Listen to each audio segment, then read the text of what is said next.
Good morning, gang. It is Friday, which means it's time for another look into God's Word, another devotion for us here at Hillside. Oh, I bet you weren't able to hear me all that well. Now you can hear me better because I have a microphone.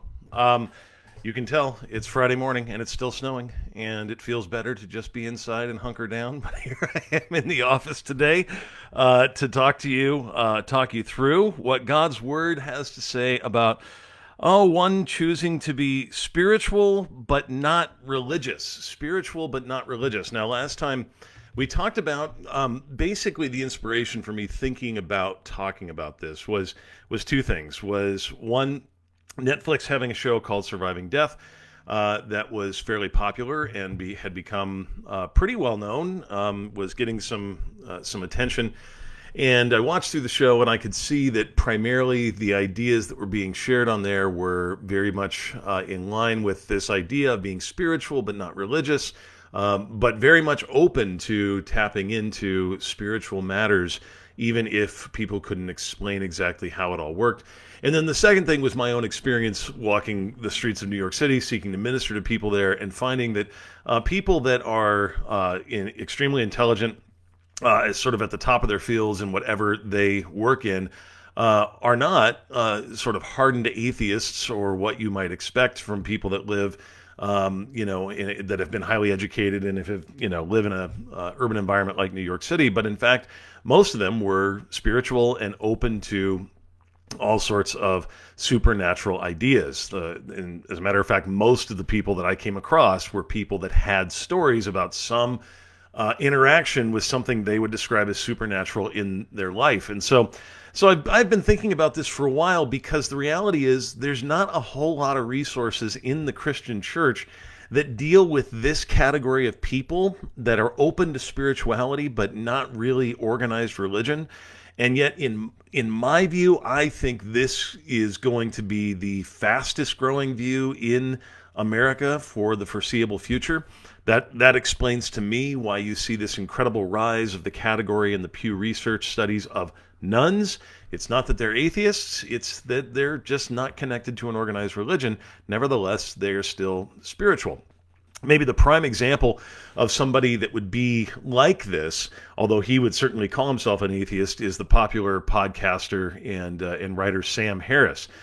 Sam Harris has written a whole book on meditation and on transcendence and on sort of connecting with something deeper than the material realm, and yet he would deny in the strongest possible terms that any God exists out there. And yet, what does that show you? It shows you that he's longing for and acknowledges there's something deeper than just the things that we can sense with our five senses. So now, what has the church's response tended to be towards those that might use the phrase, I'm spiritual but not religious? Well, sad to say, I think the church's response, especially from any given pulpit, is to sort of dismiss it with mockery. Maybe make a joke, oh, you don't like organized religion? Well, how about disorganized religion? Ha, ha, ha, ha, and that doesn't help at all. That actually doesn't go anywhere in actually engaging our neighbors where they're at and seeking to actually have a conversation with them. Because what I'm convinced this shows is that the vast majority of our neighbors out there that are in this category actually do hunger for something deeper. And we have it. We have something deeper, someone deeper to offer them, but they're certainly not going to really feel like listening to what we have to say if our response to their point of view is to just mock it and dismiss it. And so I want to engage with it. A few things about, I think, this particular point of view that I found anyway were common strands of people that would say they're into spirituality, but not religion. First thing, often there is a deep, deep aversion to exclusivity. In other words, there is an aversion to any claims to having capital T truth, the truth. Now, I think this is very understandable. Obviously, as a Christian, and especially as a pastor, I don't agree that you can't find the truth. We believe that the truth is, in fact, the person of Jesus Christ. Nevertheless, is it understandable to me that someone is skeptical of anyone who claims to have the truth? Well, sure. I mean, we have the internet available to us that is sending us 1,001 different messages claiming to be the truth every day. And yet, as we've seen in our political process and other places in our world, it's very hard sometimes to ascertain the truth from fiction. There's a reason that fake news has become such a common phrase used, especially in the last 5 or 6 years, because it's all too easy to fall for something that may look true but isn't true. And so with these folks, there is an aversion to any claims to having the truth. The second thing, I think typically there is a rejection or at least a deep questioning of what would be thought of as historic moral norms, especially when it comes to sexuality and gender. Of course, the traditional perspective on sexuality is that males are supposed to be with females and females are supposed to be with males, and there's a complementarity to that based on one's biology. That has been, for the most part, something pretty common to almost all cultures. Yes, there's been exceptions, and I could go into that, especially when we look at the Roman world and we see that there's all sorts of deviances from that norm. But nevertheless, it still has been the norm. Now, it doesn't mean that meant that everybody always agreed about monogamy or about staying with just one person for life, but nevertheless, there was an agreement, even if one wasn't a Christian, that males were supposed to be with females sexually and vice versa. Well, it doesn't take a rocket scientist to tell you, I'm not telling you any tales out of school, that in the Western world, more and more, the common view is that that is rejected. That historic moral norm is absolutely rejected, to the point where if one holds it, it's almost like being kind of anathema in our modern world. I can remember many times the first question that I would get when I'd tell somebody I was a pastor in Manhattan was, are you an affirming church? And no matter how I tried to answer it, no matter how I tried to dialogue about it, it didn't matter if in the final analysis our church wasn't affirming, and that meaning of same-sex marriage, then we were immediately dismissed. Immediately. Didn't matter what else we said, didn't matter what other truth claims we made, didn't matter what other ways we may have been appealing to a person, immediately dismissed. And not just dismissed as difference of opinion, but actually as immoral and regressive. The same thing is true when it comes to historic ideas about gender.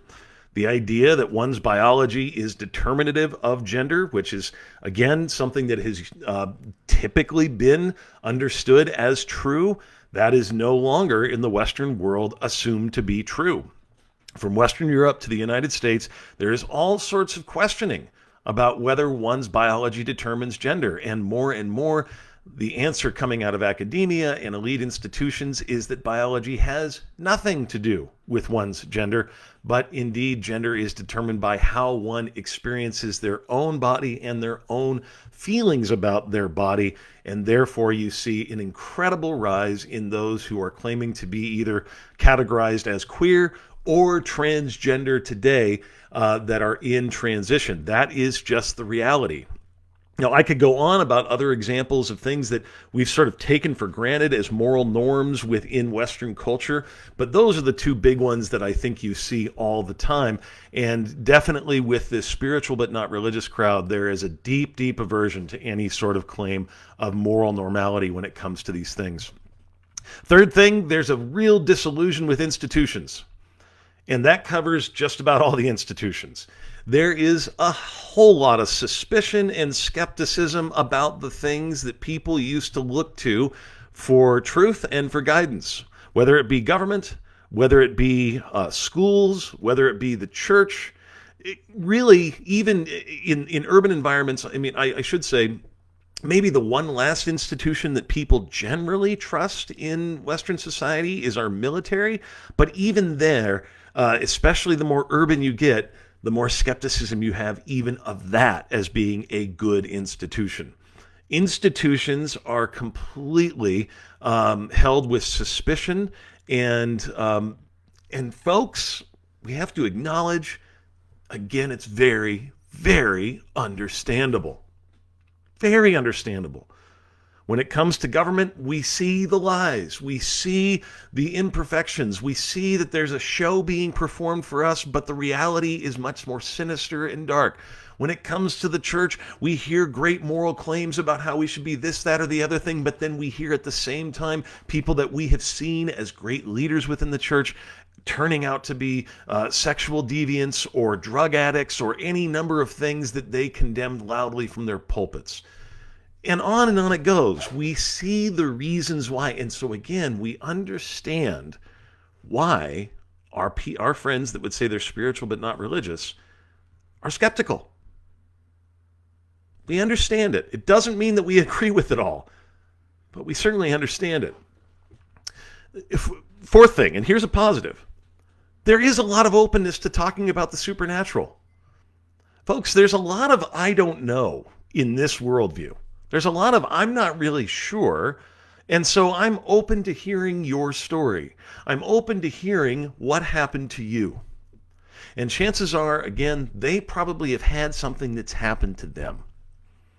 There's an openness to that. And that means that we have a big entryway for Jesus. Because they're open to the possibility that Jesus might be more than a mere man, that he might be something different than just what we see on the streets here. Most people agree that Jesus was a historical figure, and so you don't have to spend a whole lot of time proving that point. Vast majority agree that he was a historical figure. The question is, who was he and what did he do? And so we have a big entryway for Jesus because they're open to supernatural things, but we also have a big entryway for Jesus, I would say, because just as they are skeptical of the corruption of institutions and skeptical of those who claim to be the arbiters of truth, well, when we think about what the Gospels present to us about Jesus, Jesus presents to us some of the very same characteristics. When he shows up on the scene, no matter where he's at, whether in Galilee or Jerusalem, it is in fact the religious institutions and the governing institutions that hate him the most. It is the people that have been in charge, the supposed arbiters of truth, that reject him. And so there's an entryway there to find common ground there, where we can say, I understand why you might be skeptical. And frankly, Jesus was pretty skeptical of those who claim to be in authority and know all the truth as well. And he challenged that. And suddenly, Jesus is no longer defined by their picture on what they've seen on TV of the church or what they've experienced in the church as a kid, but Jesus is something different. Jesus is something that's more connected to at least some aspects of where they're at. So let me wrap this up today. This is obviously not a devotion. This is more me rambling about something I've been processing. So take it for what it's worth. Hopefully it's helpful to you. I have a feeling many of you have people like this in your life, so maybe it will be of use to you. How do we approach our friends and neighbors in this place? How do we seek to engage people? Well, first of all, I would say be kind and compassionate and do everything you can to make sure you don't come off as condescending in any way whatsoever. And I can't emphasize this enough. Oftentimes, when we're in the place of trying to defend the faith, which is something that the Apostle Peter tells us to do in 1 Peter chapter 3, verse 15. Oftentimes we come off as almost arrogant or condescending in our tone, as if it's like, oh yeah, this is obvious. It's so logical that Jesus is the way. I mean, I've got this proof and that proof. Well, that is just not going to fly. Instead, think in terms of conversational. Remember, Peter's command when he talks about defending the faith in that very passage is to make sure we're gentle and lowly when we approach people, that we're kind and compassionate. Not that we come with all the answers or pretend that we know all the things. So that's the first thing. Be kind and compassionate. Second, I would say begin with the posture of listening and asking questions. Try to find out why a more quote, spiritual position is more favorable to them than an organized religious point of view. And then when they do share their feelings about that, be prepared to acknowledge the church's many shortcomings. It's okay to do that. Now, it doesn't mean that it's going to be a session where you're just, dumping on the church the whole time. But listen, the church is not without sin. The church has got a lot of issues throughout its history. And it's okay to acknowledge that. It's okay to say, yeah, the church is an imperfect institution. As a matter of fact, everybody who fills the pews is an imperfect person. And frankly, that's why we're there, because we all know we need grace. We all know we need forgiveness. The third thing, seek to find common ground that can be affirmed while at the same time pointing out differences with Christianity in a gracious tone. In other words, instead of taking the tack of repent or, turn or burn, seek to find the issues where there can be some broad agreement. If the person says, I believe there's a God somewhere or some kind of spirit being, well, then you can say, well, I believe that there's a God too. But what Christianity teaches is that God is revealed to us in the person of Jesus. And so that might be the difference between what you believe and what we believe. And just be ready to sort of flesh out for them what it is they think is true from false so that you have a good idea of how to interact with these folks. Big thing that I found, be prepared to defend sin as a concept. Let me say that again. Be prepared to defend the idea of sin as a concept. Because I think for a lot of people in this category, just the very word sin conjures up all sorts of puritanical, sort of witch hunting type images in their mind. And so we need to be able to talk about what sin is and distinguish it from what they're thinking. Instead of talking about individual sins, it might almost be good to just talk about the very concept of being flawed, being imperfect. Most people will acknowledge that reality about themselves and certainly about the world, that even as we are capable of great things because we're created in the image of God, at the same time, it's no secret that we're capable of tremendously awful things. And that is what we're talking about when we're getting to this concept of being fallen or being a sinner. All right, and the last thing, be ready to point out what makes Jesus unique. And there's a number of ways that one can do that. You could talk about the historical reliability of the Gospels, which they are indeed historically reliable accounts. I mean, they're written so soon after the events that it would be really hard for them to be a forgery. You can talk about the difference between what Christianity actually teaches as opposed to every other religious view, which is that the emphasis is not on what you do, but on what God does in His grace for you. That really is a remarkable difference. And even with those who are spiritual but not religious, scratch beneath the surface and you're going to find that they have adopted just some new means of trying to scrape their way to enlightenment or to heaven or whatever they call it.